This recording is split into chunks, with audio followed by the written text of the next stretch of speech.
Finally অনেকক্ষণ ধরে চেষ্টা করার পরে, অনেক কষ্ট করার পরে, রীতিমতো যুদ্ধ করার পরে কিন্তু আমি আমার ছেলেকে ঘুম পাড়িয়েছি। আর এখন বাজছে সকাল 11:30। এখনও আমি রান্নার কোনো কিছুই জোগাড় করিনি।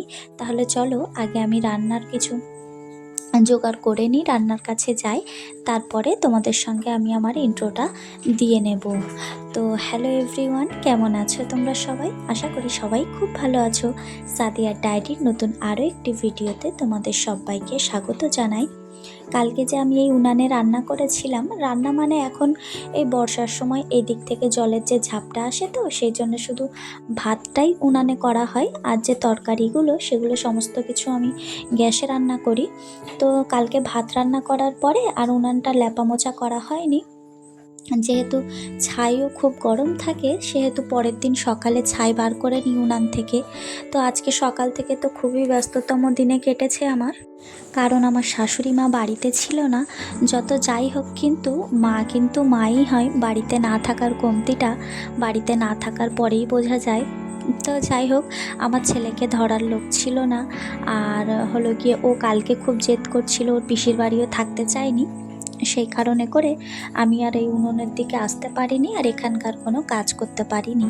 সেই কারণে আজকে সকালবেলা উনুনে লেপা মোছা করেছি, আর লেপা মোছা করার সঙ্গে সঙ্গেই কিন্তু উনুনটা ঠিকঠাক করে শুকায়নি। তো তার আগে আমি উনানটা ধরিয়ে নিচ্ছি। এখন আমি এখানে ভাতের জলটা বসিয়ে দিচ্ছি, আর তারপরে হলো গিয়ে জলটা একটু গরম হয়ে যাওয়ার পরে আমি এখানে চালটা ধুয়ে জলের মধ্যে দিয়ে দিচ্ছি, যাতে ভাতটা ফুটলে আর সঙ্গে সঙ্গে একটা চাল আর একটা চাল গায়ে না লেগে যায়। কেন জানি না, এবারের আমাদের এই যে চালটা এসেছে, চালটা তো যখন ফুটে ওঠে তখন একটা চালের সঙ্গে আর একটা চাল জড়িয়ে যায়। ওই জন্য আমি কি করি, ভাতের জলটা আগে ভালোভাবে খুব গরম করে নিই, তারপরে আমি চালটা ধুয়ে এই জলের মধ্যে ছেড়ে দিই। তো তারপরে দেখি ভাতটা সুন্দর হয়েছে।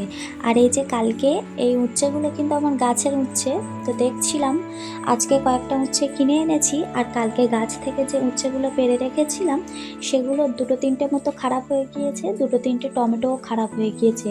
এই জল কাদার সময় তো জল লেগে মানে সবজি অর্ধেক দিনই থাকতে চায় না। আজকে ধরো রাখবো, তো কালকে দেখবো সকালে রান্না করার সময় অর্ধেক কিন্তু পচে গিয়েছে। ওই জন্য এখন বেশি সবজি বাড়িতে এনে রাখা হয় না, ফ্রিজে রাখলেও দেখি যে অবস্থা, বাইরে রাখলেও দেখি সে অবস্থা। তো চলো এখন আমি আমার এই উচ্ছেগুলো কেটে নিই, আর আজকে রান্না করব উচ্ছের ভাজা, আর একটু ডাল করব, আর তার সঙ্গে করব একটু মাংস আর আলু কষা কষা করে রান্না করব। আর এই যে এখানে উচ্ছেগুলো আমি কেটে নিচ্ছি, উচ্ছে থেকে কিন্তু আমি উচ্ছের দানাগুলো ফেলে দিচ্ছি। তার কারণ আমাদের এ বাড়িতে মানে আমার শ্বশুর বাড়িতে উচ্ছের দানা ভাজলে উচ্ছের সঙ্গে খেতে চায় না কেউ অতটা, কিন্তু এটা আমার বাবার বাড়িতে চায়। আমি অনেকের বাড়িতে দেখেছি উচ্ছের সঙ্গে উচ্ছের দানাগুলোও নিয়ে নেয়, আর বেশ ভালো খেয়েও নেয়। আর আজকে যেহেতু ডালও রান্না করব, তো সেহেতু আমি কি করেছি, কুকারে মাংসটা সেদ্ধ হতে আগে বসিয়ে দিয়েছি, তারপরে এখানে ডালটা একটুখানি হলুদের গুঁড়ো আর একটুখানি লঙ্কার গুঁড়ো দিয়ে কি করব, সেদ্ধ হতে দেবো। আর তারপরে কিন্তু আবার আমি বসেছিলাম রান্নাঘরের মেঝেতে সবজিগুলো কাটার জন্য, আর উপরে টেবিল ফ্যানটা একটুখানি চালিয়ে দিয়েছিলাম। কিন্তু কি বলবো, মেয়েদের কপালে ওই যে বেশি সুখ সহ্য হয় না। তো ঘরের ভিতর থেকেই বুঝতে পারছিলাম যে বাইরে যে উনানে ভাতের হাঁড়ি চড়িয়ে দিয়েছিলাম, এখানে খুব ধোঁয়া হচ্ছে। ওই জন্য আমি আবার সবজিপাতি নিয়ে উনানের কাছে চলে এসেছি, যে উনানটাও দেখবো আর আমি সবজিও কাটবো, কারণ গ্যাসে তো আর হাত কিছু দিতে হবে না, ওটা তো একা একাই জ্বলে। তো চলো এখন আমি উচ্ছেগুলো কেটে নিই। ততক্ষণ পর্যন্ত ঝমঝম করে আবার বৃষ্টি চলে এসেছে। তো আমি এখানে দেখে নিচ্ছিলাম আমার ভাতটা হয়ে এসেছে কি না।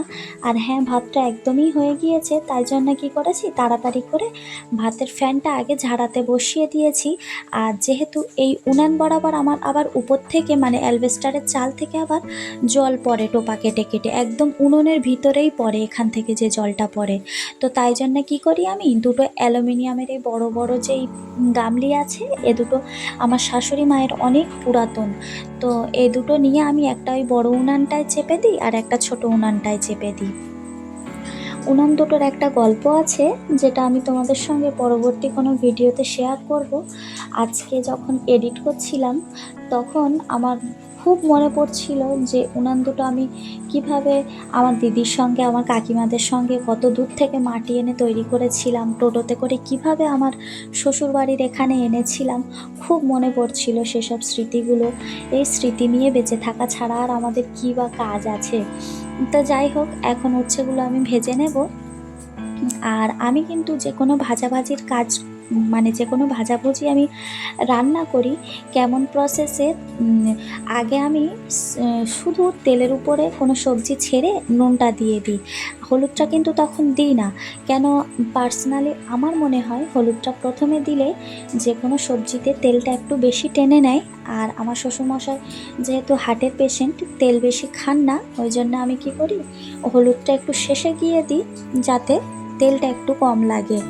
আর এখানে আমি মাংস কষানোর জন্যে আগে কয়েকটা শুকনো লঙ্কা দিয়েছি আর তার উপরে পেঁয়াজ। আর এই যে আমার ছেলে দেখো আমার হাতে হাতে সাহায্য করার জন্য ঘুম থেকে উঠে পড়েছে। আর আজকে কিন্তু আমি আদা রসুন বেটে দেব না, আজকে আমি আদা রসুন থেঁতো করে দেব। তো সেই জন্য করে কি করেছি, ওর মধ্যে আমি আদা রসুন ভালো করে ছিলে নিয়েছি।